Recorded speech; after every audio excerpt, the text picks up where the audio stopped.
Good afternoon. Okay, I have a little bit of a pressure cook. I have about 30 minutes here before I'm picking my kiddo up from school, and I wanted to make her a little surprise snack for her little snack after school.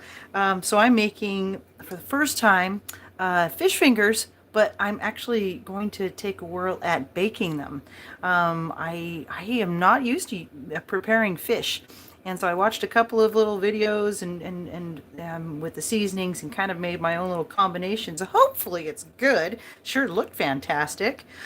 So I've pre-prepped a couple of little things. I've gone ahead and prepared the fish into little fingers. Just a little small portion this time around just to see if we like it. If we like it, I'll do it again. Hopefully I'll remember how I mixed and mashed everything. So let's see, this is just cod that I'm going to be using. I toasted up some panko crumbs in a couple tablespoons of butter over medium heat and just set it aside and let it to cool because I'm going to be adding some Parmesan cheese.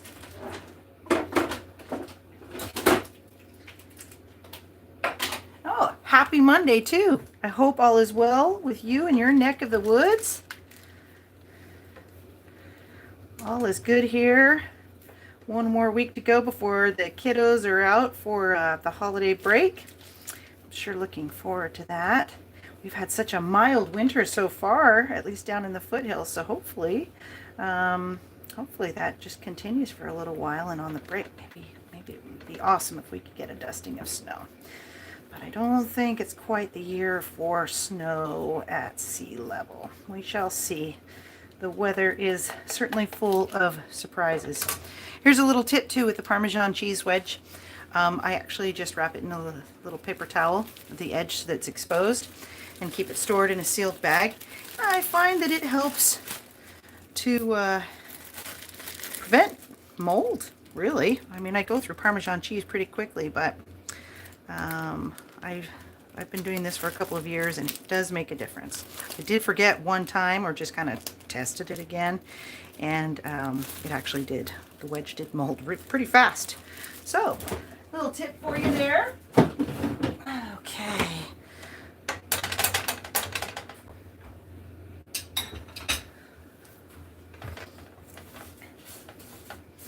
Yeah, so we'll see how this goes. I was trying to find new little ways, fun ways to get my kiddo to eat protein. She loves fish, and so gosh, it's been a good challenge for me as a mom to learn how to prepare fish. I did do fish and chips for Easter last year, and it went really well. We both loved it, so that's going to be our new tradition for Easter. But if she likes this, I will add it to the menu. Yeah, melting just a little bit. No worries.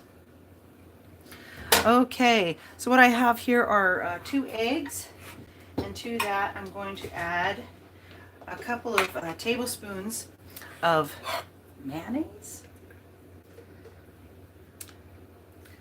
And I've seen this before as a little trick with fish, like fish fillets. It takes away kind of that fishy, like overly fishy flavor, but I think it also is going to add something nice to the crunch of the coating. The person where I got this tip from, let's see, she didn't really make any mention of that, but the batter it rendered was quite lovely. I'll whisk that business up.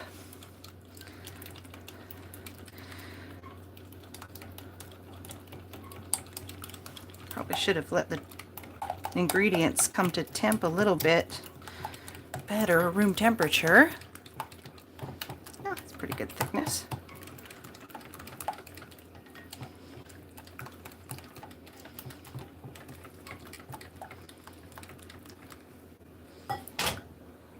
Okay. I have a baking sheet prepared, lined with aluminum foil, and I have the oven preheating to 425, and I'm anticipating that these little fish fingers are going to be in the oven for about 13 minutes. They're not super large fingers, so I'll just maybe look at it at 10 minutes and see how it goes there.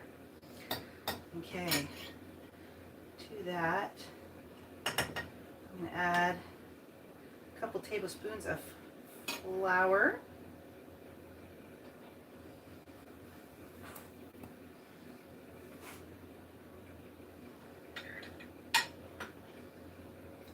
I'm going to go about almost 4, or yeah, a little shy of a quarter cup. Now the flour is actually seasoned with pretty generous dash of paprika, garlic powder, onion powder, and white pepper. Love the flavor combination. Okay, looks pretty good so far.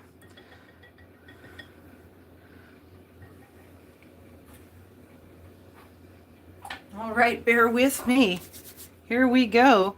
I think, do I like the order of this? Let's see here. I am just going to, hopefully you can see that. Yeah, the full spectrum here. I'm going to use some tongs. One lady that I saw said that this was great to keep the fingers relatively clean. So I like the idea of that. All right, this business is going in.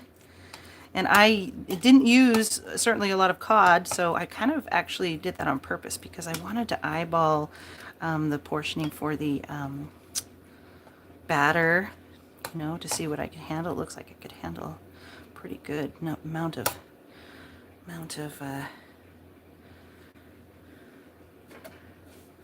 fish. Yeah.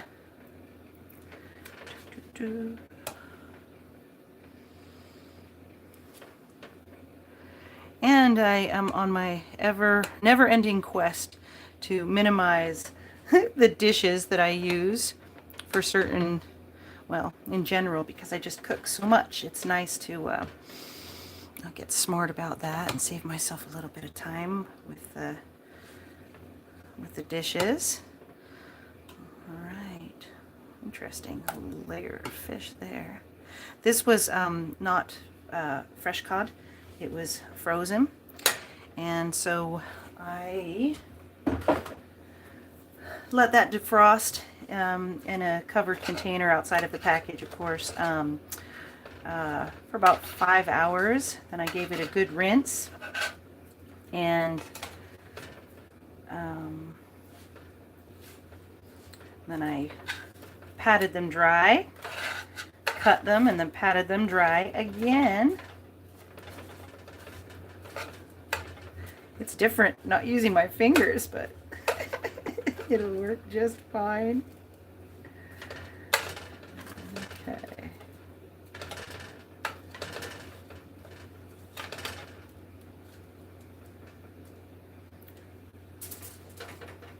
Yeah, I think this will be a fun surprise for her.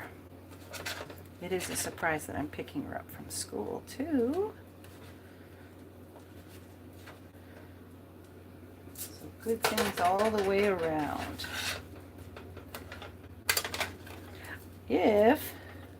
Oh, hello. Welcome to the kitchen. We're making a first attempt at fish fingers.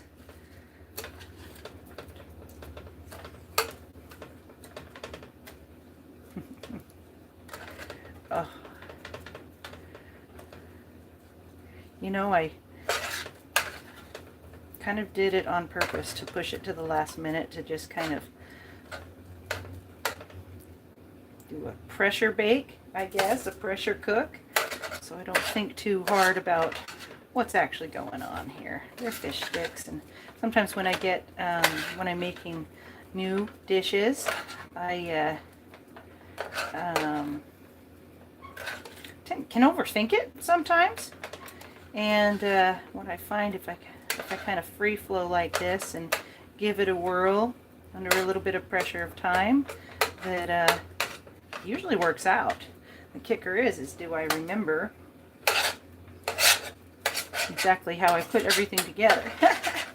Can't say I enjoy breading in a pan. It feels just so awkward not using. I can smell the flavors already.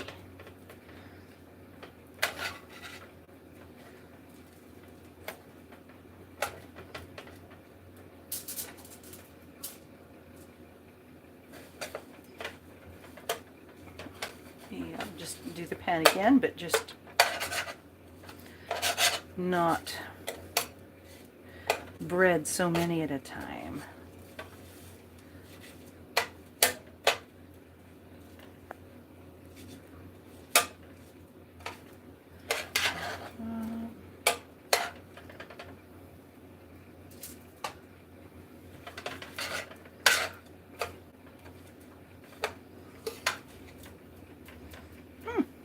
It's interesting. This, I liked toasting the panko in advance.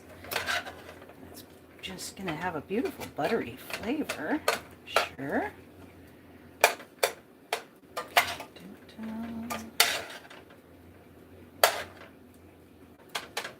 Okay. Stay on there, little guy. Okay. Breading's starting to get a little wet. Okay.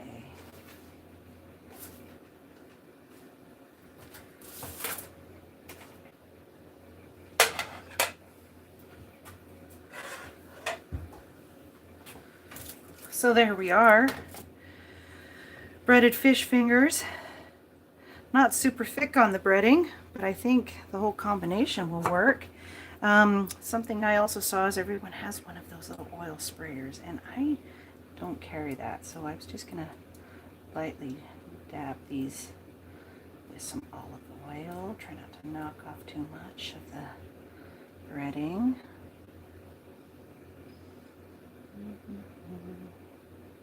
Yeah, we'll have to see how this goes. These thin pieces probably won't work out there, but I can just snip them off. Hopefully it's not too oily. All right. The oven is preheated, so we're ready to roll. I'm going to pop this in. She said about 13 minutes, but I'm going to, give it 10 and then just test the doneness or the firmness of the fish. But there you are, some baked. Oh, I almost forgot. I wanted to put a little bit of salt on the top.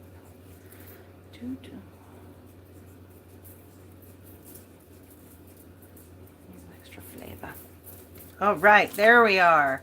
15 minutes at a 425 oven, and hopefully this works out. If it works out well and we get a thumbs up from the kiddo, I'll do a little bit of a bit of a short.